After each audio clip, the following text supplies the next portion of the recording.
bring in Niall Stanage again. And Niall, I know we talked about Abbott perhaps having the most to lose, being the one that's ahead by 8 points. He sort of just needed to give a steady performance, no major gaffes. So how did it go?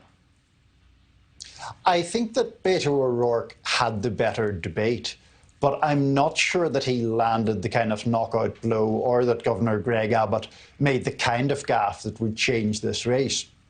As you noted, Governor Abbott appears to have a steady lead in the polls. It is obviously a state that does lean Republican quite heavily. I mean, Democrats have hoped to make it competitive for years and haven't yet succeeded in that. Now, I think, as I say, that Beto O'Rourke had some very good moments in the debate. I think that he did expose vulnerabilities politically for Governor Abbott over the Uvalde shooting and, to some extent, over the issue of abortion. But whether either of those moments will be big enough to change the underlying dynamic of the race, that seems more doubtful to me. What do you make of the moment where Beto sort of walked back some of his 2019 remarks about whether or not he would be in support of taking back AR-style guns from Texans? I think it was a fascinating moment because it goes to a larger issue.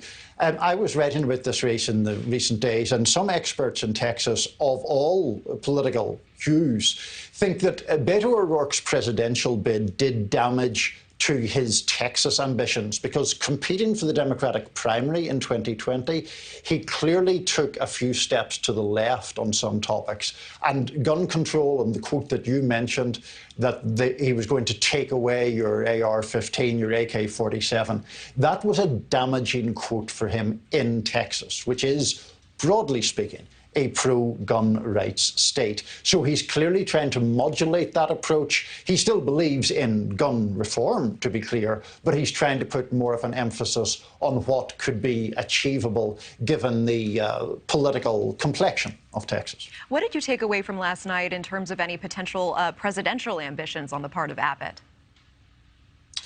It's a good question about Greg Abbott and presidential ambitions. To me, he is trying to run this race as hard as he can, hoping that he can rack up a large margin of victory. That would obviously bolster his reputation. That would make it seem like he is a legitimate vote-getter, albeit in a conservative state.